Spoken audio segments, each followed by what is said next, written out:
공군의 차세대 전투기 선정 사업은 이렇게 3파전입니다. 정통 스텔스의 뒤를 잇는 미국의 F-35. 스텔스 기능은 제한적이지만 다른 능력을 자랑하는 유로파이터와 F-15S의 3자 경합입니다.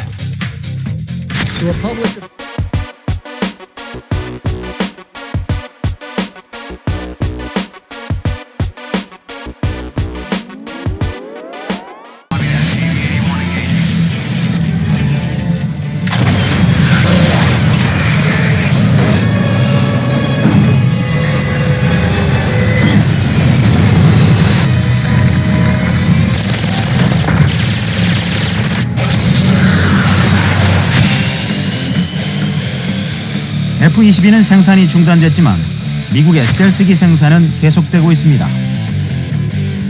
바로 FX 사업의 후보 기종인 F-35. F-35는 F-22의 보급판으로 불립니다. 대당 가격이 1,800억 원에 달하는 F-22와 비교해 스텔스 성능은 높이되 가격은 절반 이하로 낮춘다는 전략을 세웠습니다. 그런데 F-35 정비 문제가 나옵니다. SI로 취급되는 스텔스의 정비, 일본에서 해야 될 수도 있어요. 당시 치명적인 약점이었습니다. 이 틈을 타서 다른 전투기들이 반격이 시작됩니다. 스텔스라는 ROC를 맞추기에 개발한 F-15 사일런트 이글, 대한민국 공군이 이미 운용하고 있는 F-15K에서 입증한 그 능력을 앞세워 약진합니다. 실제로 F-15K 세계대대에서 F-15 사일런트 이글을 증가시켜서 2개의 F-15 비행단을 운용하자는 목소리도 있었어요. F-15 운용국에서는 혹할 수 있는 얘기죠. 그런데 이 사일런트 이글의 스텔스 능력 검증된 바가 없었어요. 그리고 지금 내부 무장창에 공대공 미사일만 들어가 있죠. 중요한 거는 공대지 미사일이 들어가는 장면을 보여줬어야 됩니다. 이유는 나중에 나옵니다. It gives us the requisite stealth we need to perform on the battlefield and be prepared for future evolutions in technology on the battlefield. To have this capability, a robust capability that's very effective in the decades to come.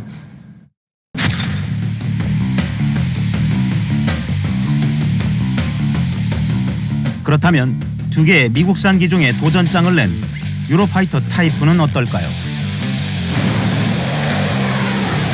제작사인 유럽 항공방위 우주산업 EADS는 스텔스 특성과 항공기 설계의 완벽한 조화를 통해 레이더 포착 가능성을 낮춰 뛰어난 생존성을 확보한 기종이라고 설명합니다.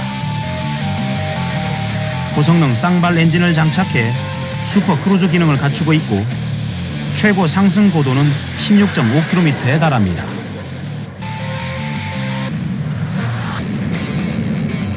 여기에 F-22보다 80도가 더 넓은 200도를 보는 4세대 전자식 레이더를 장착하고 세계 최초로 마하 3의 속도를 넘는 미티어 미사일을 탑재할 예정입니다.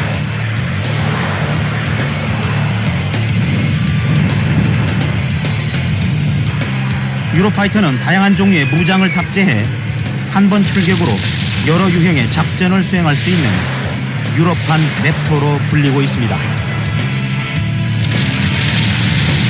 What we call a swing role aircraft, and that means that it has everything that is required to accomplish in the same mission and simultaneously air-to-air and air-to-roll missions. That gives us a huge flexibility in the employment of that.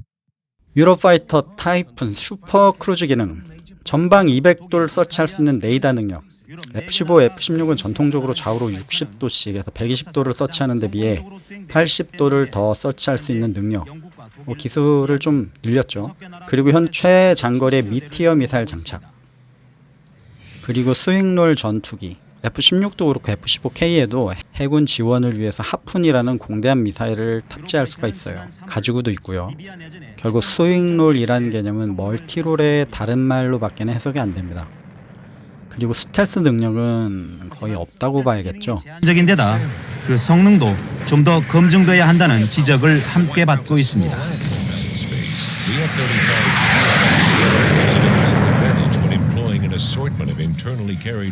또 통합 항공 전자 시스템으로 수집한 적의 정보를 공유함으로써 소형 AWACS 조기 경보 통제기 역할까지 수행합니다. 소형 AWACS라 이 뜻은 기존의 전투기들이 링크 16이라는 네트워크를 통해서 임무에 필요한 정보를 주고받을 수 있습니다. 센서의 측면에서 일반 전투기의 타겟팅 파드, 레이더 등의 정보가 링크 16을 통해 다른 플랫폼으로 전달될 수 있죠. 이를 통한 정보의 획득, non-traditional 방식의 ISR 전력, 정찰기가 아닌 다른 플랫폼으로부터 획득한 정보, 이런 기능을 뜻합니다. 그런데 F-35 A사 레이더 등 장착한 첨단 센서가 적지에 진입해서 수집한 정확한 양질의 정보를 줄 수 있다고 해석하면 돼요.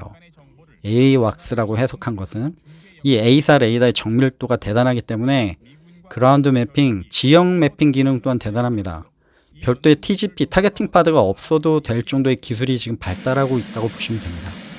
그래서 F-35가 유통하고 있는 정보의 량, 그리고 그 중요성으로 인해서 F-35 전투기의 접근이 특별히 비밀인가가 있어야 합니다. 미국에서 상당히 통제를 하는 거죠. 정보의 유출 통제를 막으려고요. F-15 사일런트 이글과 유로파이터 타이푼, 물론 TGP로 non-traditional ISR 역할을 할 수 있죠. 그러나 다른 지원기의 정보를 받아서 임무를 해야 되는 세대의 전투기들입니다. 여기서 좀 차이가 나죠. 지난달 26일 서울에서 FX 사업과 관련한 종합 설명회가 열렸습니다. FX 대상 기종인 3개 업체가 모두 참가했습니다. 패널은 물론 방청석에서도 구체적이고 예리한 질문들이 이어졌습니다.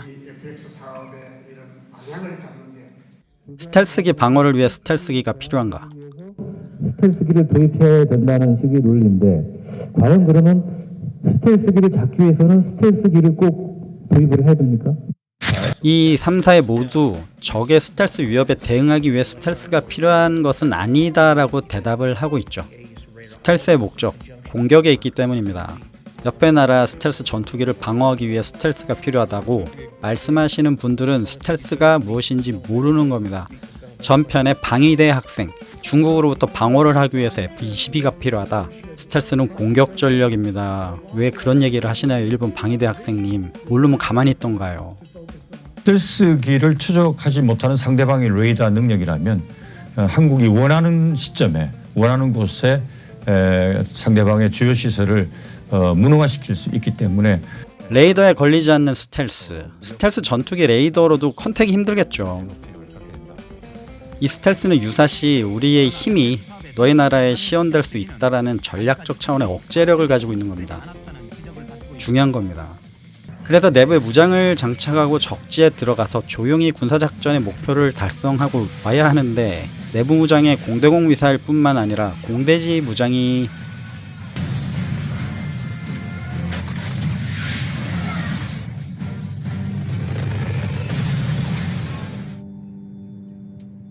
스마트한 타격 무기들이 훨씬 더 저렴한 비용으로 위험을 회피해서 그 북의 핵심 목표를 타격할 수 있습니다. 무장 장착 능력과 기존의 장거리 무장이 있기 때문에 스텔스는 무의미하다. F-15의 슬래미알, 타우러스, F-4의 파바이, 장거리 공대지 유도 미사일들이 많죠. 이것은 우리가 MDL이나 NLL 북쪽으로 침범하지 않고 적의 도발원점을 타격하기 위한 수단으로 이 무장은 적의 지대공 위협 또는 MDL, NLL 밖에서 운용을 해야 하기 때문에 운용의 제약사항이 분명히 존재하죠. 그런데 이 스텔스기는 적의 지대공 위협이 있어도 해당 목표물 상공으로 진입해서 표적을 식별하고 또 내부에 있는 작지만 값싼 공대지 폭탄을 투하해서 그 표적의 파괴 그리고 효과까지 확인하고 돌아올 수 있습니다. 스텔스가 완벽하다면.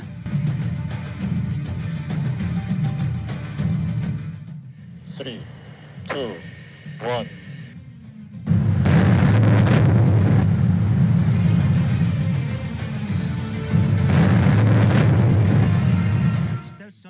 개전초 전쟁 수행 능력. 개전초 공군의 목표는 제공권 확보입니다. 제공권이란 하늘에서 적의 위협이 없는 상태, 가장 높은 단계의 공중우세를 뜻합니다.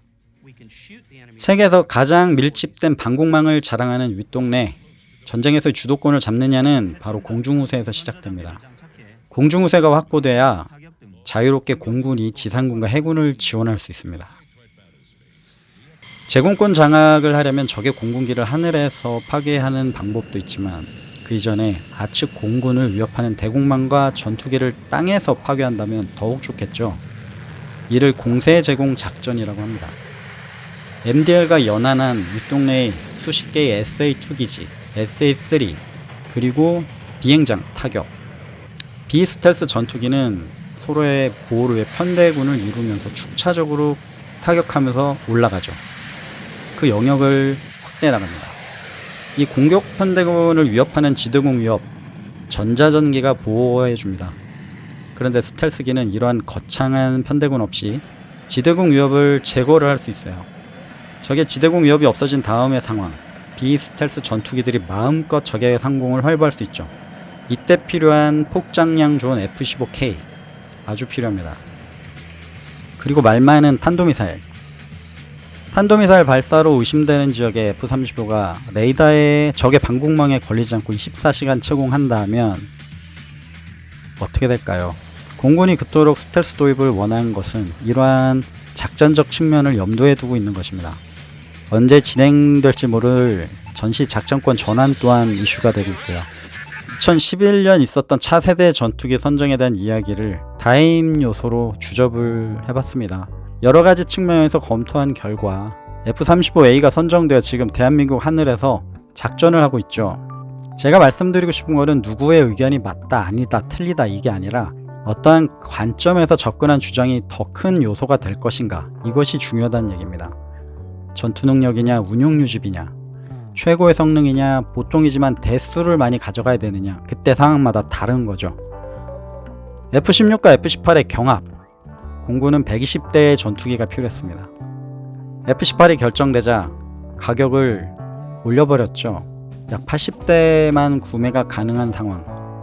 공군이 F-18을 원했는데 주변이 정치가 무조건 어쩌고 저쩌고 가격을 갑자기 F-18이 왜 올렸을까요? 안 올렸다면 저도 F-18을 조종하고 있었겠죠.